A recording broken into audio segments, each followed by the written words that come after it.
Are you sick and tired of all those old and boring synths collecting dust in your studio? Does clicking on a mouse to create music on a computer feel soulless and empty to you? Do you feel jealous of all the cool YouTubers generating a buzz with their cool dollars jams? Then we have good news for you, because Rejected Shopping presents the all-new and innovative Behringer Crave. Developed by Europe's finest engineers, we're happy to bring you the latest and greatest in analog synthesizing. Tiny wiggly knobs and hard-to-press buttons, we've got you covered with our big and ergonomic knobs and clicky switches. Our product has more controls, stores more notes and comes with a sturdy metal casing. While other manufacturers' synths can set you back thousands, our innovative new product won't break the bank for you. Be quick and order now, because for the first 1,000 customers we throw in a free set of patch cables. Don't hesitate or you regret it. Our limited stock sells fast. Rejected Shopping, bringing you the finest in synthesizing since 2020. Welcome back, dear viewers. After taking quite a detour with my last video on the history of Behringer clones, it's time to go back to the roots. This time we'll be having a look at the Behringer Crave, one of the earliest releases in Behringer's ever-evolving backlog of synths, and also one of the rarer non-clones. Of course, some might interject, there's more than a certain resemblance to the Moog Mother 32, but as I will explain in a moment, the Crave is not a direct clone in the fashion of the Model D or many of the newer synths, but more of a remix or interpretation of an existing concept. I have a strong feeling the Crave is a synth that was missed out by many people because it was released at around the same time as the first wave of big name clones, like the TD3, the RD8, the MS1 and so on. So while everyone was getting their clones, I feel the Crave kind of fell through, never made it into any best of or sales charts. Like some other machines I featured on this channel, I have a close personal connection to the Crave, as it is kind of responsible for getting me back into making music using hardware after many years of only drawing. So around 2019, when Behringer first announced the Crave, it caught my attention because it seemed like a very good deal to me. Real analog hardware, even semi-modular, built-in sequencer and ARP for well below 200 euros for something either though reserved for Korg's Volca range of synths. Compared to the Volcas, it seemed to be a much more beefy and serious machine though, with its metal casing, larger size and all. I ended up not getting one back then because, in the meantime, I had already started collecting unwanted synths from eBay and classified sites that often came at a fraction of the Crave's asking price. Also, of course, it didn't really help that in these early days of Behringer synths, they usually were hard to come by, and only small numbers reached retailers at the same time Behringer had managed to build up a substantial hype. I did, however, manage to snap up a used Crave sometime later at a very good price. I had arranged to pick it up from a seller who lived nearby. Little did I know that this trip would become quite the adventure. The seller lived in a large high-rise apartment building, and the apartment was a complete mess. Random stuff was lying around all over the apartment, it was dirty and a bit smelly, there was glass on the floor from a smashed glass table. The seller was very talkative and actually quite friendly too, but I did feel more than a bit uncomfortable. It didn't help that in all this mess, he couldn't find the power adapter but very much insisted that I should try the unit before I buy it. So I ended up spending what feels ages in this bizarre place while he was going through all of his rubbish, trying to find the power adapter. In the end, I left the apartment alive and well, and boy did I give this synth a thorough scrub when I got home. So, back to the Crave itself. As I've already mentioned in my introduction, the Crave isn't a direct clone of an existing synth, but more of an interpretation of a synth concept. This is something that Behringer has done before, and they released the first synth, the DeepMind, in 2016, which itself is heavily inspired by the Roland Judo 106, so much so that it was started as the project Fat 108 in the early 2010s. In the end though, the DeepMind didn't end up as a direct Juno 106 clone, and in the same way the Crave is not a direct clone of the Mother 32. It's pretty similar in many aspects, but has a very distinctive sound that is clearer and less growly than the Moog synth. The Crave sound is very much a result of the Crave's heart, a 3340 VCO chip. This chip is found in a ton of cult machines like the Roland SH101, MC202, Jupiter 6, the OBX and OB8, as well as in the Pro 1, the Prophet 600 and many more. In true Behringer fashion, the chip used isn't an original CM3340 chip from the 80s, but a clone released in 2016 by Behringer on Cool Audio. So much for the things that happen under the hood, let's have a look at the Crave's externals. As it is a desktop unit, the top is where things happen with the Crave. Starting from the bottom, there's a section with some controls for the sequencer and arpeggiator, like play, stop, tempo and some more controls. Bottom right is a small 1-octave keyboard with illuminated keys that doubles as a pattern selector and TR-style running light indicator for the sequencer. Center left are the controls for the VCO section, there's tuning, pulse width, oscillator mod, and the mixer for noise or the external input, as well as switches for waveform select, modulation source and destination. Below these controls there are ADS controls for the very snappy envelope, as well as a sustain switch. The center right houses the controls for the filter section, LFO, volume and some utilities for the modular patches. The filter controls include the usual suspects of cutoff, resonance and filter mod, as well as switches for high and low pass toggle for the filter, mod source and modulation polarity.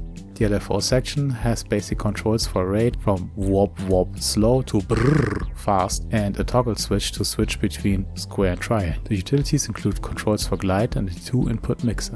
The volume knob finally comes with a toggle switch to bypass the volume envelope for drone sounds. At the top you'll find MIDI in and a combined out-through socket, as well as the Eurorack compatible 18 input and 14 output Patchbay, and a headphone output. In case you're wondering, yes, there is no full-size quarter-inch output, you'll have to live with a 3.5mm line out. The back of the Crave is adorned with a notoriously tiny MIDI channel selector known from other Behringer mono-synths, a USB-B socket for USB MIDI, power switch and power input socket for the included power adapter. So, I think it's about time to start to listen to the Crave itself. For the first demo we will go with just the sounds of the VCO. So filter all the way open, starting with triangle wave and later switching over to square to demo pulse width modulation. In the end I'll add some noise to the mix too.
The next demo is dedicated to the filter. It's resonant high and low pass switchable, which I'll do mid-demo.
Next up, let's talk about the sequencer. It is packed with some very nice features. Sequences can have up to 33 notes, you can edit accent, gate time, glide, mute and ratchet per note, and control swing while playing, and while you can't modify notes of your sequence in real time, you can do some nifty things like repeat currently playing notes or instant reset the sequence. So apart from wiggling knobs, there's also lots of sequencing quirks to spice up a live performance. While we've ignored it up to this point, of course the Patchbay needs to be covered too. It's a clever feature to vastly extend the sound possibilities of a single VCO, single LFO and single envelope synth design. Here are some basic patching examples. Let's start with the cheapest of all patches. Instead of switching between triangle and square, why not mix both waveforms? This can be achieved with a single patch cable. Set the oscillator to square and connect the saw output to the external input. Now we can mix both waveforms with the mix knob.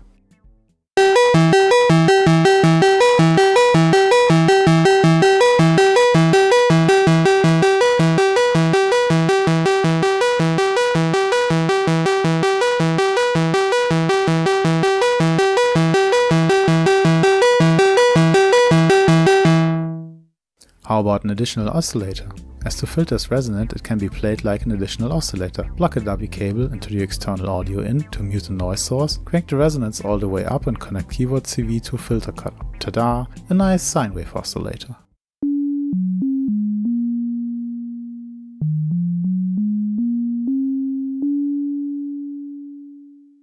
The third patch that is a little more complex is to add FM or frequency modulation. This is done by having the LFO control oscillator FM. Doing this directly can be a bit too much, so we'll employ a trick to tame things down a bit. Connect the LFO out to mix in 1 and the mix output to oscillator FM in. This way we can control the intensity of the FM modulation with the VCO Mix knob.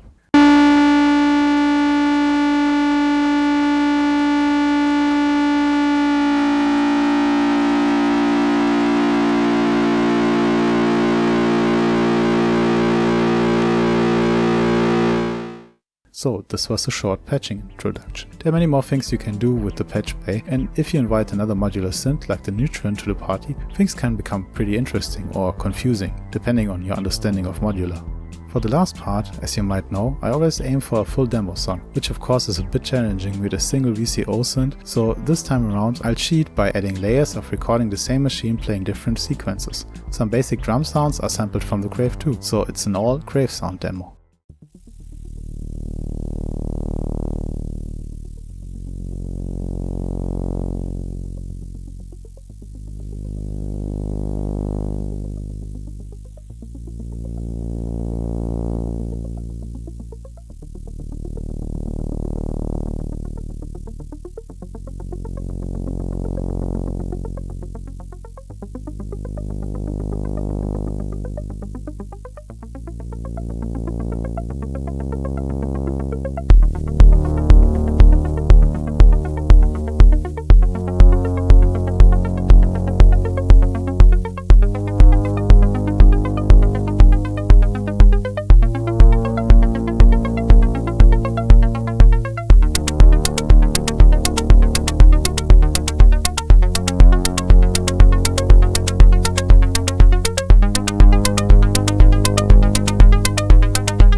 So, I hope you liked the little demo of the Behringer Crave.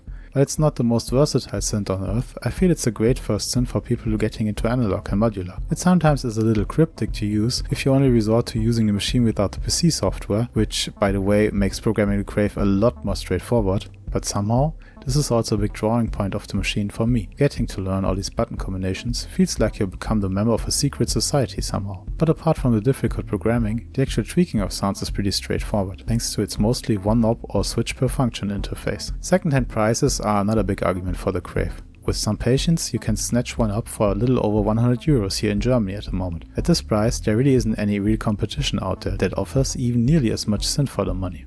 I feel the Crave really deserves a second chance from you guys, but it was popular for a very brief period. It fell victim to Behringer's huge success with other machines, which pushed the Crave out of the limelight much too quickly. So, if you see one of these ready for adoption, give it a try.